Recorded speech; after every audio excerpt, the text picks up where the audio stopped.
Au sommaire de ce journal, la conférence internationale sur les réformes des finances publiques en Afrique francophone se tient à Abidjan avec pour thème central « Collecter plus, dépenser mieux ». Cette assise réunit des experts et des décideurs politiques de l'Afrique francophone.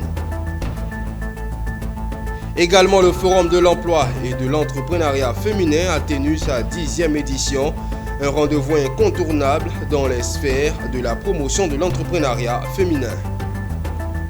Le projet Shafty Share a connu un succès. Plusieurs professionnels de la qualité, de la sécurité y ont pris part. Occasion pour les participants d'échanger, de partager les meilleures pratiques. Et dans le mois de mars, une structure événementielle a mené des actions de sensibilisation. Le bilan de ces activités dans cette édition. Bienvenue à tous pour cette nouvelle édition de l'actualité. Démarrons avec la finance. La conférence internationale sur les réformes des finances publiques en Afrique francophone se tient du lundi 20 au jeudi 23 novembre 2023, réunissant des experts, des décideurs politiques et des représentants des pays francophones d'Afrique. Le thème central de la conférence est « Collecter plus, dépenser mieux », mettant l'accent sur l'importance de renforcer les systèmes de collecte des recettes publiques et d'améliorer l'efficacité des dépenses publiques. Diane Cablancan et Maru Siri pour le point. L'Afrique francophone est confrontée à de nombreux défis en matière de finances publiques, tels que la faible mobilisation des recettes, la corruption, l'inefficacité des dépenses et la gestion adéquate des finances publiques. Cette conférence vise à aborder des problèmes et à proposer des solutions innovantes pour renforcer les capacités financières des pays concernés. C'est une rencontre qui vient en son heure, puisqu'il s'agit de réfléchir à comment consolider la qualité de la gestion des finances publiques dans notre pays. Et c'est une question d'autant plus importante que nous sommes aujourd'hui dans un monde où la conjoncture internationale est difficile. Vous notez tous les événements, les conflits qui interviennent et les impacts qu'ils ont sur la vie économique de nos États. Et donc c'est de travailler à faire en sorte que nous ayons une capacité de mobilisation de ressources intérieures qui soit plus importante, que nous ayons une dépense publique qui soit plus efficace, que nous soyons capables d'avoir un processus de passation des marchés publics qui soit plus transparent, que nous soyons également capables aussi d'avoir une gestion des établissements publics qui soit, on va dire, plus efficace.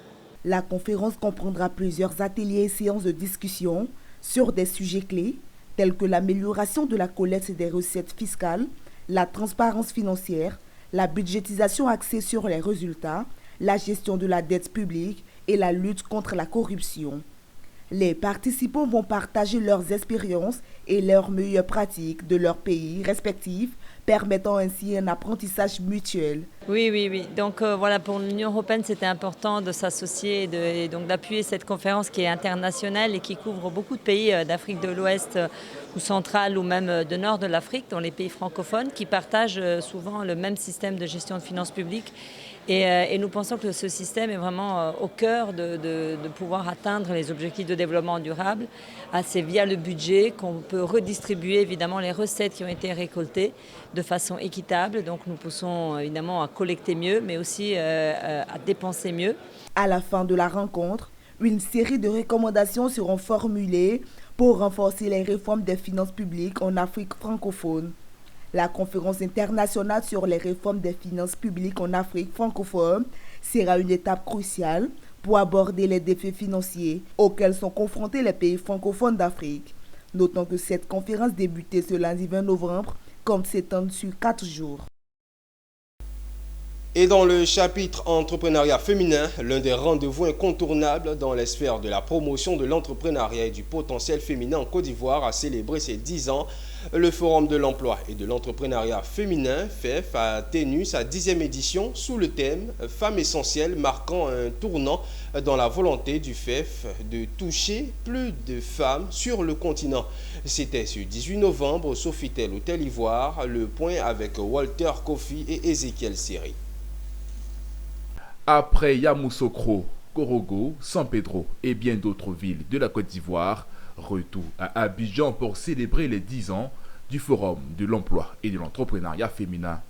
Une apothéose marquée par le bilan d'une décennie a retracé des sentiers où des milliers de femmes ont pu retrouver le chemin de la réussite. Le commissaire général de l'événement a donné l'aspect particulier de cette édition qui se veut une véritable fête pour les femmes, une célébration des compétences et des talents féminins de divers horizons sociaux, culturels et professionnels. D'édition en édition, nous avons vu l'engouement croître et aujourd'hui, nous comptons plus de 70 000 femmes qui ont bénéficié de cette plateforme en présentiel et en ligne. Ce sont des conférences, des ateliers de formation, des masterclass thématiques, des brunchs de réseautage, des talks de sensibilisation et des milliers de femmes ont reçu et ont bénéficié d'opportunités de réseautage, d'apprentissage et d'inspiration. Les entrepreneurs ont trouvé un soutien précieux. Certaines dans cette salle ont lancé leur entreprise suite à leur participation au FEF. Au FEF, des entreprises se créent. Au FEF, des femmes en recherche d'emploi ont trouvé des voies nouvelles. Des talents féminins ont été mis en lumière. Cette 10e édition avec pour thème Femmes essentielles a été meublée par des partages d'expériences intitulés Académie des leaders et Dialogue des générations. Il y avait aussi des expositions et ventes de produits et articles mettant en valeur le talent féminin local. Elle a pensé à nos femmes dans les différentes villes de la Côte d'Ivoire. Elle a pu sillonner et toucher, impacter des femmes. Alors moi je suis très fière de cette dame. Le FEF, c'est démontrer que la femme a sa place au niveau de l'entrepreneuriat. Lorsqu'on parle de productivité, lorsqu'on parle d'innovation, lorsqu'on parle d'inclusion, il faut penser à la femme. Lorsqu'on parle de prise de décision à tous les niveaux. Pourquoi? Parce que les chiffres le montrent. Lorsqu'on inclut la femme à tous les niveaux, au niveau de l'entrepreneuriat et de l'employabilité, on a des sociétés plus innovantes, on a des sociétés plus prospères. Conçu et organisé depuis 2014 par l'agence de communication AOS Africa, le Forum de l'emploi et de l'entrepreneuriat féminin s'est longtemps tenu à Abidjan. Cette 10e édition a été décentralisée et s'est tenue sous forme de caravane dans plusieurs villes de la Côte d'Ivoire, notamment Yamoussoukro, Grand-Bassam, Zouounien, San Pedro, Dabou. La première édition du projet Shafti Share s'est tenue à la salle de conférence épiscopale régionale d'Afrique de l'Ouest. Elle a rassemblé des professionnels de la qualité, de la sécurité et environnement, membres de la communauté Shafti Bagis au cours d'une conférence. Cette rencontre a été l'occasion pour les participants d'échanger, de partager les meilleures pratiques, se découvrir et se redécouvrir, nous dit Fulgence Canon. Les acteurs du secteur qualité, hygiène, sécurité, environnement, QHSE, se sont donné rendez-vous le temps d'un week-end afin d'échanger sur les opportunités et avantages qu'offre le secteur d'activité. Moment d'information et de formation autour des thèmes de la théorie à l'expertise, qualité, hygiène, sécurité, environnement, la croissance économique en Côte d'Ivoire et boom pétrolier. Quelle contribution des professionnels QHSE? Ces différents panels ont été suivis d'un débat sur un sujet à polémique. Quand nous finissait les études, comme M. Bryan l'a expliqué, c'est-à-dire on était un peu perdu dans l'environnement du travail. Et par la grâce de Dieu, on a pu trouver les voies et moyens pour pouvoir s'insérer. Et vraiment aujourd'hui, notre objectif c'est de permettre aux nouveaux HSE qui sortent directement de l'école de pouvoir, en attendant qu'ils trouvent quelque chose de mieux à faire, trouver un cadre dans lequel ils se retrouvent et dans lequel ils arrivent à se former et à apprendre davantage. Et une plateforme aussi qui va leur permettre d'être en contact avec les recruteurs, les experts et bien entendu leur trouver de l'emploi. Nous sommes heureux d'avoir tout le monde aujourd'hui pour la première édition du Safety Share. Nous avons été satisfaits de l'affluence aujourd'hui. Nous avons débattu de sujets très importants comme le sujet à polémique, mais aussi nous avons parlé de deux panels qui parlaient premièrement de la théorie à l'expertise et de l'implication des HSE dans le boom pétrolier. Merci à tous de nous avoir suivis, de nous avoir soutenus et nous espérons vous revoir très bientôt, en l'occurrence l'année prochaine pour la deuxième édition du Safety Share. Safety Share est né de la volonté de M. Bryan Soké, voilà, qui ingénieur QHSE lui aussi, mais il a senti le besoin d'organiser les gens, tous les professionnels QHSE, les étudiants, pour que le domaine, pour faire la promotion du domaine QHSE. Cette rencontre a par ailleurs été marquée par des partages d'expériences de la présentation de la communauté Safety Basis, qui est une plateforme de réseautage qui permet et aide les jeunes engagés dans le domaine qualité, hygiène, sécurité, environnement à trouver des stages et emplois. Notons que la politique qualité, hygiène, sécurité, environnement est un domaine d'expertise ayant pour intérêt de faire respecter des normes et réglementations précises au sein d'une structure. La communauté Safety Basis a été créée en avril 2019 par Brian Soke, rejoint par Marc Badassou en août 2019. Le concept était de rédiger des articles pour le grand public afin d'aider toute personne désirant intégrer le domaine QHSE. Elle compte 825 membres. Intéressons-nous à la technologie. Le samedi 18 novembre dernier, la deuxième édition du Salon des téléphones et applications mobiles a pris fin lors d'une cérémonie de clôture grandiose à Abidjan, la capitale économique de la Côte d'Ivoire. Cet événement a été un succès retentissant, attirant des milliers de visiteurs selon les organisateurs, au micro de Diane Cablancan et Maru Seri. Ils se sont retrouvés à Abidjan, des participants issus de 15 pays africains, et ce, pour la deuxième édition du Salon des téléphones et applications mobiles ESTAM. Durant cet événement, les participants ont débattu des questions liées à la commercialisation des produits via le téléphone mobile qui était au cœur de cette deuxième édition du ESTAM. Pour les organisateurs, le pari est gagné. Alors, pour parler de STAM, on ne peut parler de STAM sans commencer à parler de nos partenaires.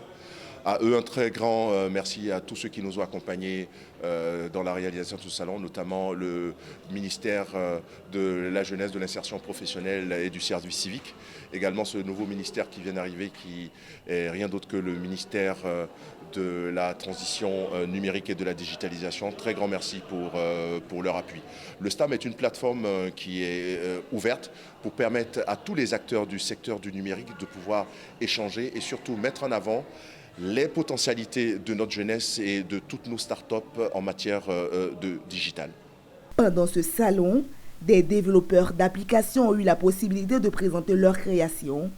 Des applications innovantes dans les domaines tels que la santé, l'éducation, les transports et les jeux ont été mises en avant, offrant aux visiteurs un aperçu des progrès réalisés dans le monde des applications mobiles. C'est une application de gestion et réservation directe d'hébergement. Aujourd'hui, nous sommes les premiers sur le secteur à prôner cette sécurité, simplicité dans la réservation directe d'abord et dans la gestion pour les hôtes d'hébergement en Côte d'Ivoire. La deuxième édition du ESTAM a permis aux participants d'apprécier les avancées technologiques dans ce domaine tout en célébrant la créativité et l'innovation des entreprises ivoiriennes. Cette deuxième édition marque une étape importante dans le développement de l'industrie des téléphones et des applications mobiles en Côte d'Ivoire. Elle laisse ainsi présager un avenir prometteur pour ce secteur en pleine expansion. L'actualité, c'est aussi la santé. Le centre de santé urbain communautaire Arras 3 de la commune de Treichville a ouvert ses portes ce samedi pour une journée de consultation et de soins gratuits pour les populations locales. Cet événement s'inscrit dans le cadre de la politique de responsabilité sociale de l'établissement qui vise à offrir des services de santé de qualité à tous, peu importe leur situation économique. Michel Brou, c'était ici. Nous sommes au centre de santé urbain communautaire Arras 3 dans la commune de Treichville, où toutes les couches sociales sont venues profiter de la 3e édition de la journée de consultation et de soins gratuits offerts par ce centre communautaire. Cette activité était une opportunité pour la population de consulter des médecins généralistes et spécialistes à travers les services de maternité, de dépistage du diabète, de l'hypertension, d'ophtalmologie et cabinet dentaire, entre autres. Et nous offrons à cette population un paquet à savoir des consultations en médecine générale qui sont gratuites, des consultations aussi ORL, des consultations dentaires, il y a aussi avons des fils de cheveux qui sont là aussi pour examiner nos membres. Une initiative soutenue par la municipalité de cette commune au profit des populations. Toutefois, les autorités communales et les populations ont souligné l'importance de cette action sociale pour le bien-être des administrés. Je voudrais donc saluer le conseil d'administration du centre de santé communautaire de la RAS 3 qui a organisé cet événement. Vous avez vu aujourd'hui, il y a un monde fou dedans, ça veut dire qu'il y a un véritable besoin. Et aujourd'hui, comme l'a dit la directrice tout à l'heure, la gratuité, c'est pour les populations, mais ce n'est pas pour le centre communautaire qui va payer sur ses ressources. Et je pense qu'il faut une plus grande communication autour de ces événements-là, parce que véritablement, les populations en ont besoin. Vraiment, ça nous fait très grand plaisir. Ça nous fait agrandir encore le centre est devenu grand. Parce qu'avec la conseil de ça, c'est des choses comme ça, là, c'est rare. C'est rare. On ne peut que remercier les donateurs. On ne peut que remercier les organisateurs. Vraiment, je vous remercie infiniment. La journée de consultation et de soins gratuits a été mise en œuvre par le conseil d'administration du centre de santé urbain communautaire à RAS 3 de Trècheville. Elle est à sa 3e édition et vise 1000 patients pour un meilleur état de santé des populations. Elle s'est déroulée tout au long de la journée. Un mot de culture à présent, la jeunesse de Williamsville est de plus en plus entreprenante. Récemment, quelques leaders, notamment les présidents des secteurs de Williamsville, ont usé de leur ingéniosité pour initier un festival. Il s'agit du festival de Williamsville, un événement culturel qui veut, entre autres, rassembler la jeunesse ivoirienne, raffermir les relations entre les communautés vivantes et encourager les œuvres de salubrité, de charité et sportive.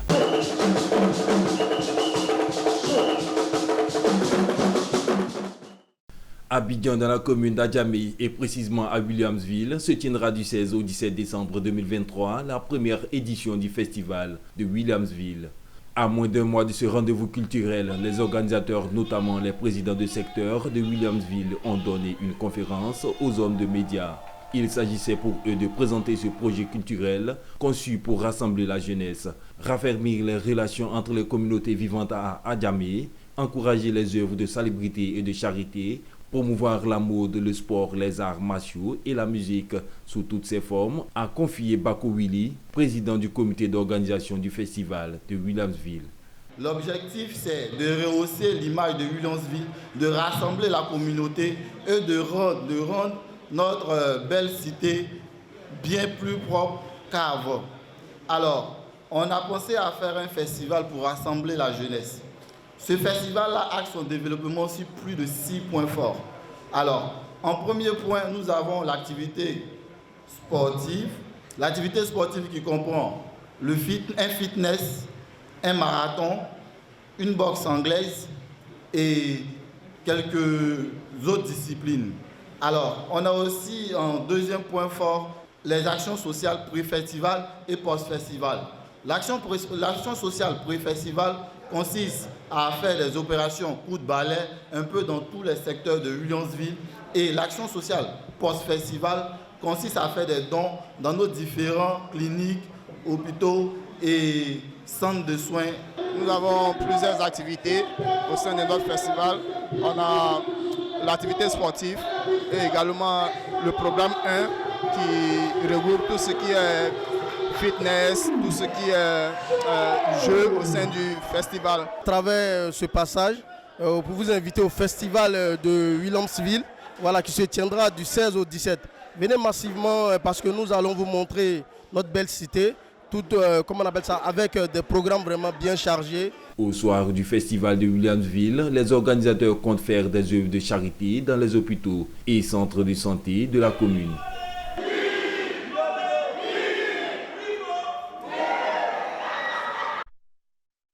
Dans le mois de mars, la structure événementielle KLB Event a mené des actions de sensibilisation sur les grossesses en milieu scolaire dans la ville de Maféré. 6 mois après l'événement, l'heure est au bilan. Le week-end dernier, les organisateurs se sont félicités du rendez-vous de Maféré qui a vu la mobilisation de 2000 élèves et la participation du centre social et du corps médical. Depuis un certain moment, nous sommes des jeunes de la ville de Maféré. Depuis un certain moment, nous constatons qu'il y a jeux qui se passent, pour ne pas dire des événements qui se passent un peu partout en Côte d'Ivoire. Et nous souhaiterons aussi, avons voulu que l'événement aussi ait lieu à Maféré. Et comme ça, nous avons mis sur pied notre événement appelé Maféré Color Apurant. Qu'est-ce que renferme ce concept de Maféré Color Apurant? Ce concept-là, c'est d'abord faire une marche collective au rythme de la musique avec des couleurs qui servent à se salir, se tacheter un peu entre des amis et frères et autres. Il faut dire que KLB20 voit les choses en grand pour cette deuxième édition. L'édition précédente, on était sur une journée. En 2024, nous comptons faire Maféré Apurant sur 3 jours. D'abord, avant ces 3 jours, on aura une semaine de sensibilisation sur le thème qui est les drogues en milieu scolaire. Donc on va sensibiliser nos petits frères sur les dangers de la drogue. Après cette semaine de sensibilisation, nous allons passer au vendredi 19, le vendredi 19 avril, à la première journée. Et à cette première journée, on aura dans la soirée une nuit artistique. Au cours de cette nuit, nous aurons des concours de danse, des concours de chant et des concerts. Bien sûr, on va faire des animations maquillées. Les agents de la santé et le centre social. Et en plus de leur apport, dans la phase de sensibilisation, nous avons formé aussi une équipe de jeunes, c'est-à-dire que des jeunes filles qui eux-mêmes ont fait passer des messages de sensibilisation à leurs camarades. Dans ces initiatives de contribution au bien-être des populations, la Fondation Foodsco fait de la prévention contre les maladies une priorité. À cet effet, l'organisation a offert aux populations de Béoumi une des séances gratuites de dépistage du cancer et des maladies métaboliques. Les cancers du sein, du col de l'utérus et de la prostate sont fréquemment diagnostiqués chez les femmes et les hommes en Côte d'Ivoire.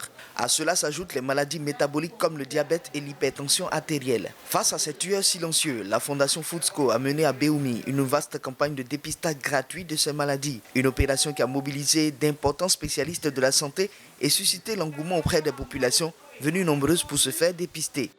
C'est informer la population, informer nos mamans que c'est un cancer qui s'est guéri lorsqu'il est découvert tôt. Et la prise en charge, grâce à Dieu, s'est fait gratuitement. Le cancer de la prostate est une maladie plus ou moins liée à l'âge. On a découvert que les malades viennent consulter tardivement. Lorsque les patients constatent des troubles urinaires, il faut quand même se rendre à l'hôpital, voir le médecin. Le problème des seins là, ils ont tout regardé. En tout cas, ce qu'ils m'ont fait là, en tout cas, c'est bien. Cette campagne s'inscrit dans les initiatives de prévention des maladies de la Fondation Foodsco en lien avec les mois d'octobre rose et de novembre bleu. Elle permet à l'organisation et à ses partenaires de sensibiliser les populations en leur demandant d'observer les bonnes pratiques pour éviter ces pathologies devenues de réels problèmes de santé publique. L'État ivoirien même a décrété octobre rose, novembre bleu, et pour qu'on puisse parler des cancers du sein et du cancer de la prostate. On s'est dit on va initier cela de manière à ce qu'on puisse le continuer soit 2 fois dans l'année, donc contribuer à ce bien-être de la population, donc amener les dames à se faire dépister. Et vraiment, on a eu l'opportunité aussi de faire donc le dépistage du cancer de la prostate avec le dosage de la PSA.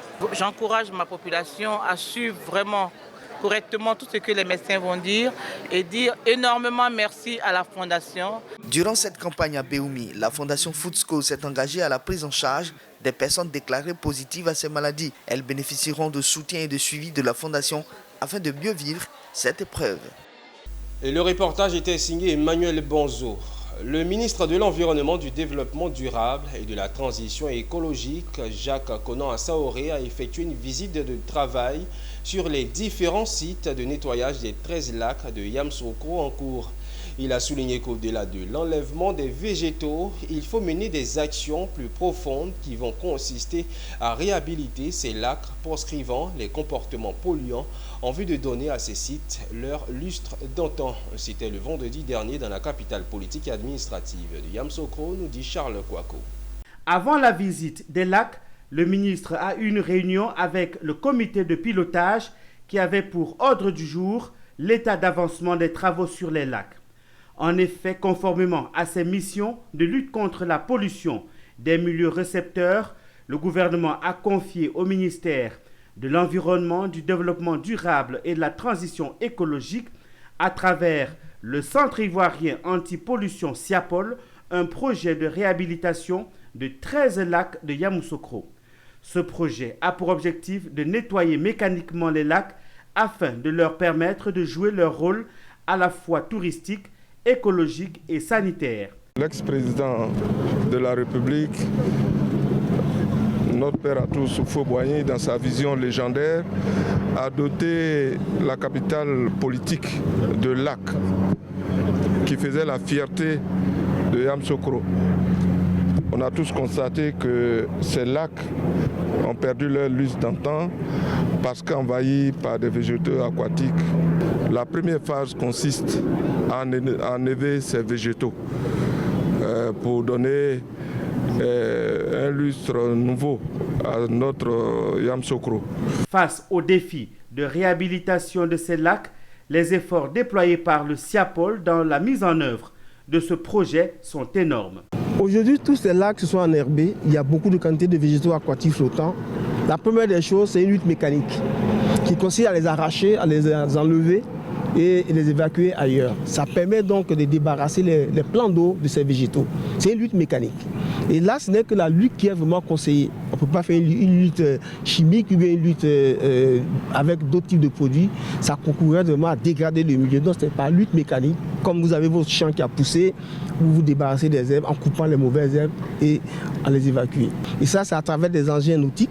Il y a des bateaux amphibiens qui sont dans les cours d'eau et qui arrachent ces végétaux et qui sont évacués vers des milieux d'entreposage. Ces efforts de lutte contre la pollution des lacs permettront de donner une image reluisante à notre chère capitale politique, ville emblématique du premier président de la Côte d'Ivoire, Félix Houphouët-Boigny.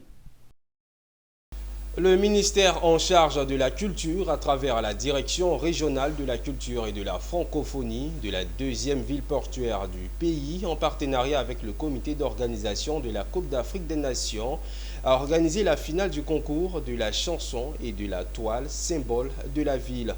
Déroulé le vendredi 10 novembre à la salle polyvalente de l'Alliance française de San Pedro, l'événement a eu pour objectif d'apporter un plus-value à l'animation et à l'ambiance de la Cannes 2023. Le commentaire est signé Lizzy Yao.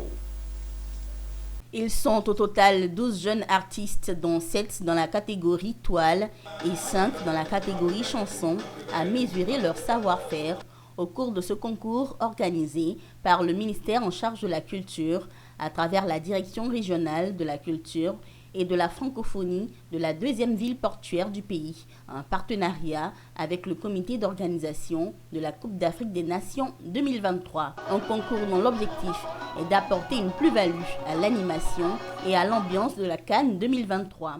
Au niveau de l'organisation de la Coupe d'Afrique, les autorités ont dit que cette Coupe d'Afrique doit se placer sous le sceau de l'hospitalité. Et nos autorités aussi ont dit qu'il faut organiser une Coupe d'Afrique qui jamais dans l'histoire de l'Afrique on ait organisé. C'est-à-dire une coupe assez réussie, une Coupe d'Afrique assez réussie. Donc c'est 3 défis conjugués en tant que tels. Et il appartient à tous les secteurs d'activité, il appartient à tous les départements ministériels, il appartient à tout Ivoirien de saisir cela comme un appel patriotique. Et là, notre ministre a compris cela. Le concours qu'elle organise, c'est une déclinaison des attentes de nos plus hautes autorités. Sous la présidence de Ousmane Koulibaly, préfet de région, préfet du département de San Pedro, représenté par Annick Akadje Nandjoui, chef de division à la préfecture de la ville balnéaire, les 3 premiers de chaque discipline ont été récompensés avec en prime la somme d'1 million de francs CFA pour ceux qui ont terminé en première position dans chaque catégorie. 700 000 francs pour les 2e et 500 000 francs pour les 3e. C'est une très grande joie pour moi et je pense que ce n'est que le commencement de toutes choses. Je voudrais en l'occurrence montrer que San Pedro a des potentialités. et rehausser l'image de San Pedro. Parce qu'ici à San Pedro, nous avons des artistes talentueux. J'ai été déjà promu à plusieurs prix au niveau national et autres. Aujourd'hui, je pense que c'est l'apothéose. Ce prix que je viens de gagner, en tout cas, je le dédie à mon premier fils, voilà, Jeff, et aussi un grand merci à Dieu. Ce concours du ministère en charge de la culture a opposé des jeunes artistes âgés de 18 à 35 ans en présence d'un huissier de justice. Et en images, le gouvernement angolais a lancé ce vendredi un appel d'offres pour l'exploitation d'un aéroport international nouvellement construit à Luanda pour une durée pouvant aller jusqu'à 40 ans. Baptisé l'aéroport international du docteur Antonio Neto en l'honneur du premier président de la République populaire d'Angola, l'aéroport a été officiellement inauguré le 10 novembre, 6 ans après la date initialement prévue pour son achèvement. Construit par la Chine pour un investissement global estimé à plus de 3 milliards de dollars, il s'étale sur une superficie totale de 1324 hectares et dispose d'une capacité de 15 millions de passagers et 130 000 tonnes de fret par an. En Éthiopie, l'agence multilatérale de garantie des investissements de la Banque mondiale a annoncé avoir augmenté les garanties émises en faveur de la société française Toulouse Moyer SAS pour couvrir ses investissements en fonds propres et quasi-fonds propres dans la société Toulouse. L'entreprise éthiopienne construit en effet une centrale géothermique dans l'état régional d'Aromia. Les garanties initiales de 67,5 millions de dollars émises en 2021 ont été portées à 117 millions de dollars. Et c'est sur cette note que nous refermons cette édition. Merci de l'avoir suivi. Restez en notre compagnie. Le programme se poursuit sur la télé utile.